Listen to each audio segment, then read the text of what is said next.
അവരവൻ്റെ മാറിൽ കണ്ടു പനിനീർ പൂക്കളുടെ ഒരു വിളക്ക്, ഒരു ചന്ദ്രനും. അവൻ കല്ലുകൾക്ക് മീതെ കൊല്ലപ്പെട്ട് കിടന്നു.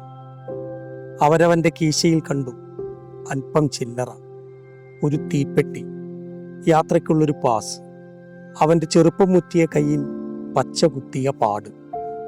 അവൻ്റെ അമ്മ അവനെ ഓർത്തു തേങ്ങി, ആണ്ടോണ്ടാണ്ട് അവനായി വിലപിച്ചു. അവൻ്റെ മിഴികളിൽ തൊട്ടാവാടി മുളച്ച് ഇരുട്ട് തഴച്ചുമുറ്റി. അവൻ്റെ അനുജൻ വളർന്നു. നഗരച്ചന്തയിൽ പണി തേടിപ്പോയപ്പോൾ അവരവനെ ജയിലിലടച്ചു. അവൻ്റെ കയ്യിൽ യാത്രയ്ക്കുള്ള പാസില്ലായിരുന്നു. തെരുവിൽ അവൻ വഹിച്ചത് ഒരു പെട്ടി ചവറു മാത്രം, പിന്നെ മറ്റ് പെട്ടികളും. പലസ്തീൻ വിപ്ലവ കവിയും എഴുത്തുകാരനുമായ മുഹമ്മദ് ദർവേഷിൻ്റെ ഒരു കവിതയിലെ ഏതാനും വരികളാണ് ഞാനിപ്പോൾ വായിച്ചത്.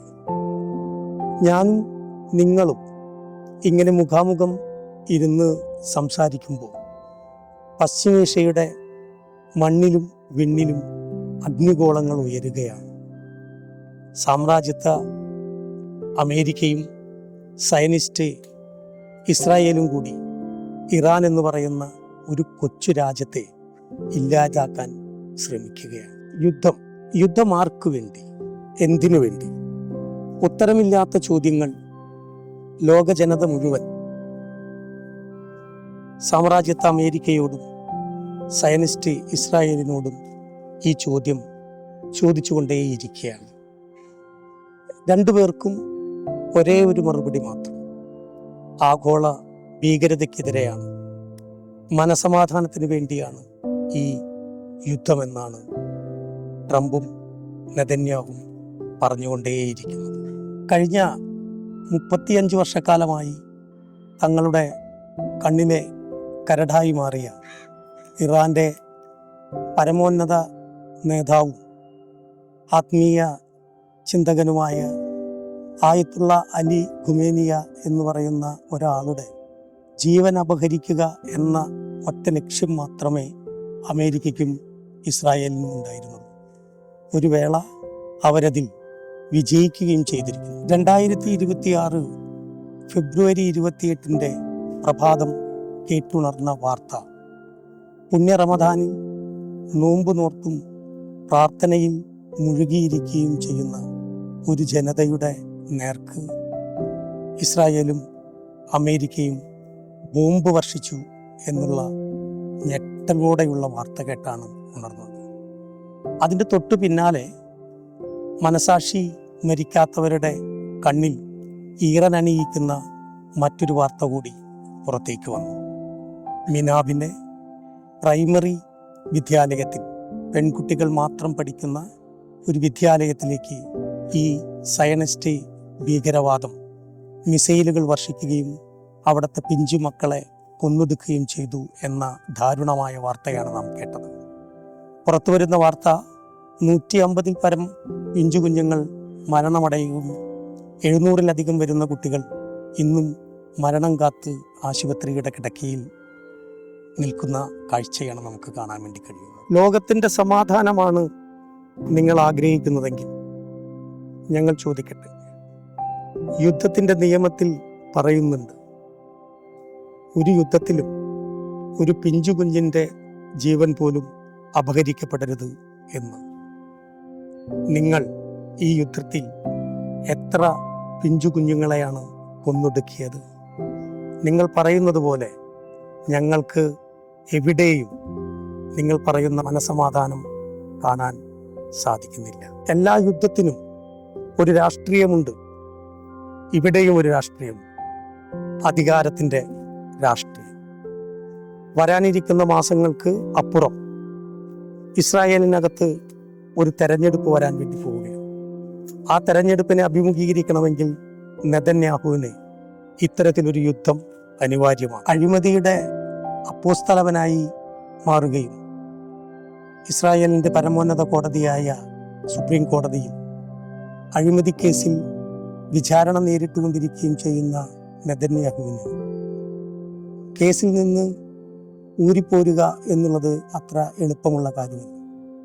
ഇസ്രായേലിനകത്ത് നടന്നുകൊണ്ടിരിക്കുന്ന ജനഹിത പരിശോധനയിൽ ദിനം പ്രതി അംഗീകാരം താഴേക്ക് വന്നുകൊണ്ടിരിക്കുന്ന നെതന്യാഹുവിന് ലോകത്തിൻ്റെ ശ്രദ്ധ തിരിച്ചു മാറ്റാനും കോടതി വിധി നീട്ടിക്കൊണ്ടുപോകാനും ഇത്തരത്തിലുള്ള ഒരു യുദ്ധം അനിവാര്യമാണ്. അമേരിക്കയിൽ ട്രംപിൻ്റെ സ്ഥിതിയും മറിച്ചല്ല. ഇന്ത്യയും ബ്രസീലും അടങ്ങുന്ന രാജ്യങ്ങൾക്ക് നേരെ നികുതി ചുങ്കം ചുമത്തിയതിൻ്റെ പേരിൽ അമേരിക്കയിലെ സുപ്രീം കോടതിയിൽ നിന്ന് ട്രംപിനെതിരെ മോശമായ വിധികളാണ് പുറത്തേക്ക് വന്നത്. അതുപോലെ തന്നെ ഈ അടുത്ത കാലത്ത് ഉയർന്നു വന്ന എഫ്റ്റീൻ ഫൈൽ വിവാദവും ട്രംപിന് ഏറെ ദോഷകരമായി മാറിയിട്ടുണ്ട്. അതിൽ നിന്ന് ജനശ്രദ്ധ തിരിച്ചുവിടുന്നതിനും ട്രംപിനും ഇത്തരത്തിലുള്ള ഒരു യുദ്ധം ആവശ്യമാണ്.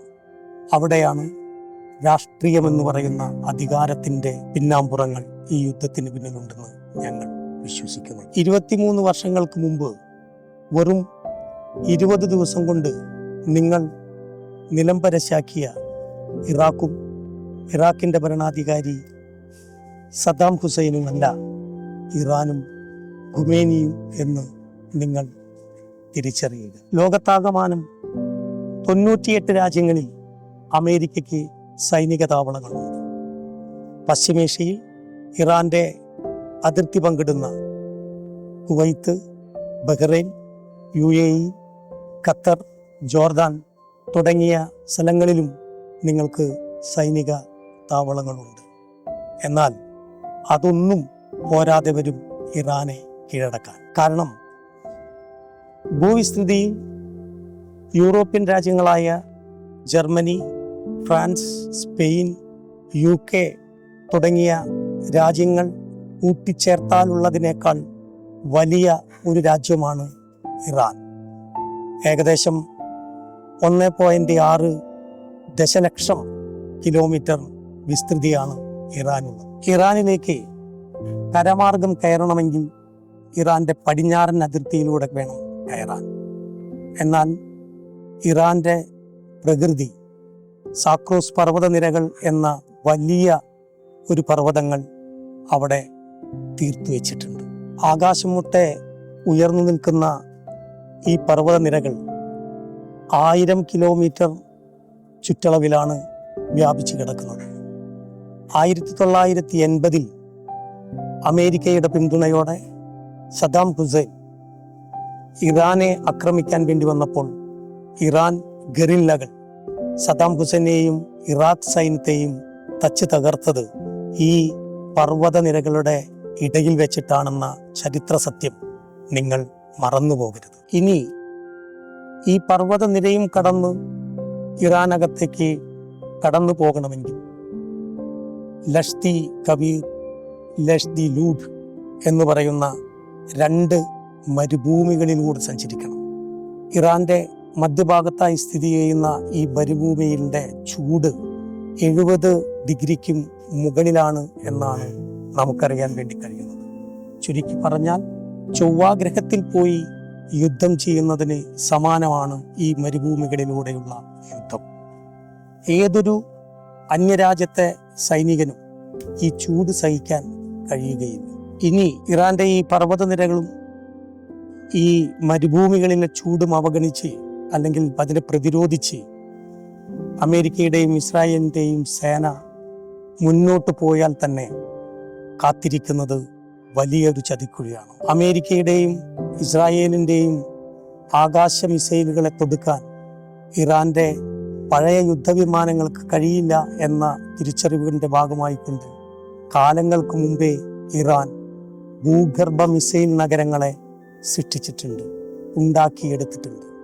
അവയെ പ്രതിരോധിക്കുക എന്നുള്ളത് മറ്റൊരു രാജ്യത്തിന് അത്ര എളുപ്പകരമാകില്ല എന്നാണ് ഞങ്ങളുടെ അറിവ്. പർവ്വതങ്ങൾക്ക് താഴെ ഏകദേശം 50 അടി താഴ്ചയിലാണ് ഈ ഭൂഗർഭ മിസൈൽ പട്ടണങ്ങൾ ഇറാൻ ഒരുക്കിയിരിക്കുന്നത്.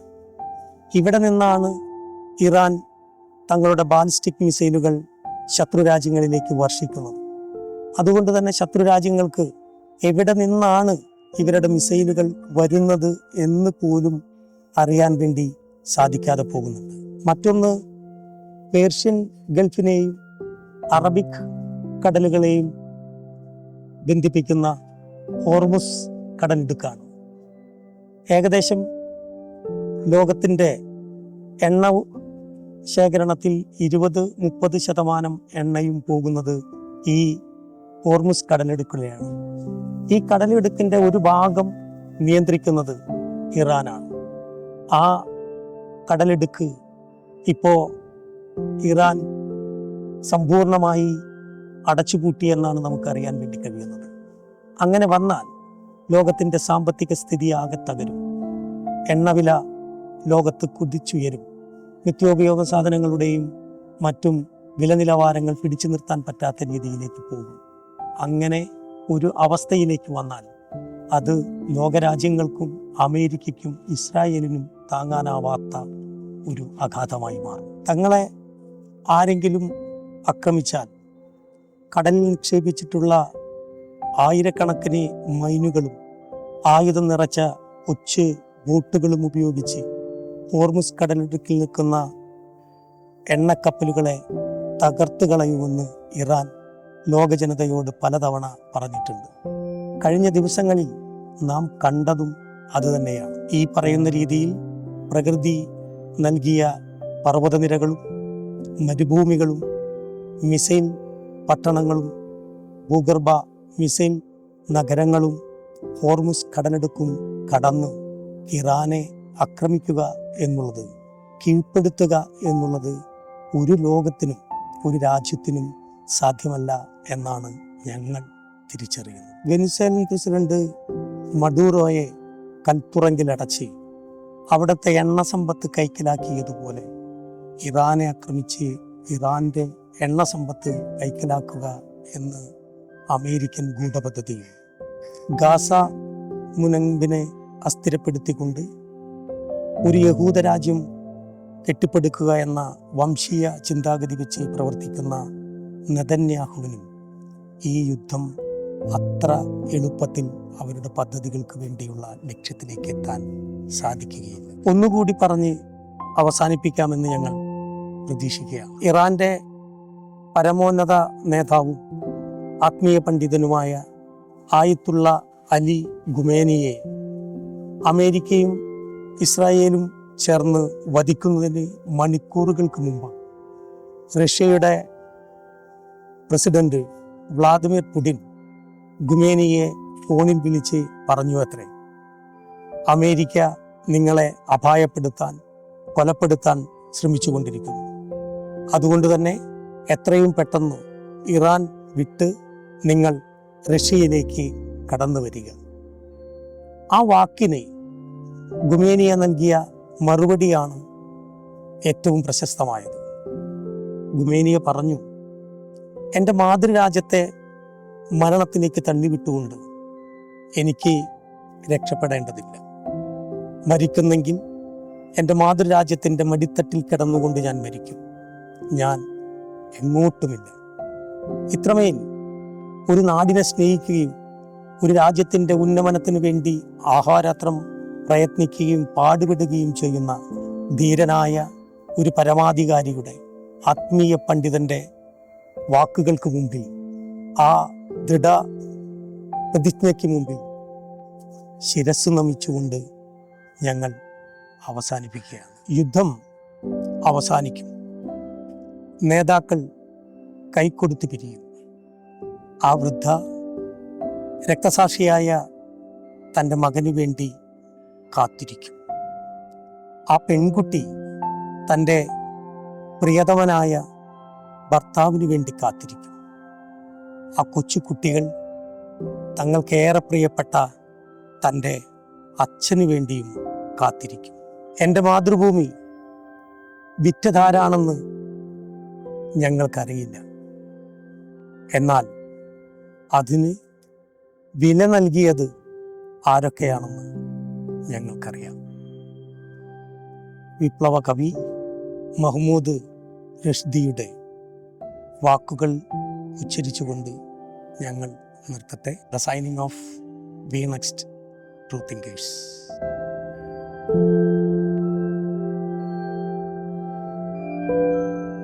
thank you